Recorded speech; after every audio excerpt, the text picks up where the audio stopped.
Ne geldi medallar getir, medallar. Getir bura, hamısı getir bura. Hem yandırıyor hele, yandır kadın. Hele yanmalı değil mi biraz?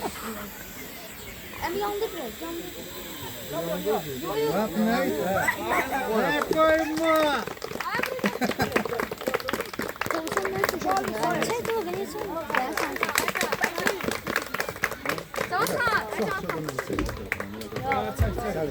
Ne bunu ister? Ay tutarım, getir ben getir.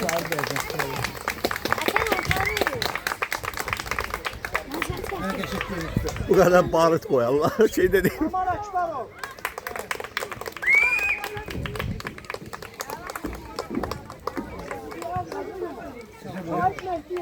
Qaydın yerinizə uşaqlar. Medalı alan qayıtsın yerinə.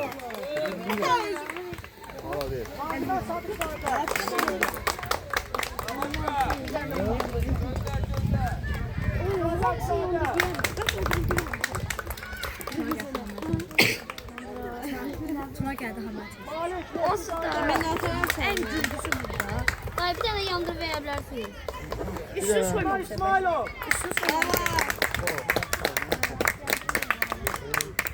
Aman kaptan, Ömer Atakçı. Kaşak sana varın.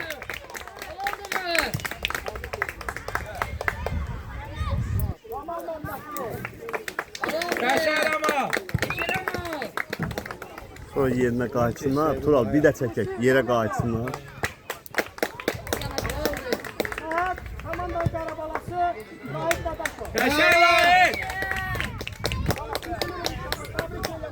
Sağ ol, var ol. Güzel. Medalları qarşıya keçirdin uşaqlar. Bir də sırayla düzülün. Medallar düşsün.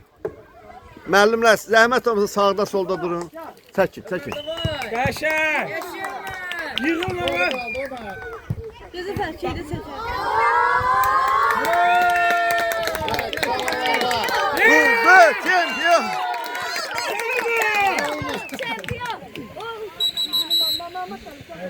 Həmişə belə irəli.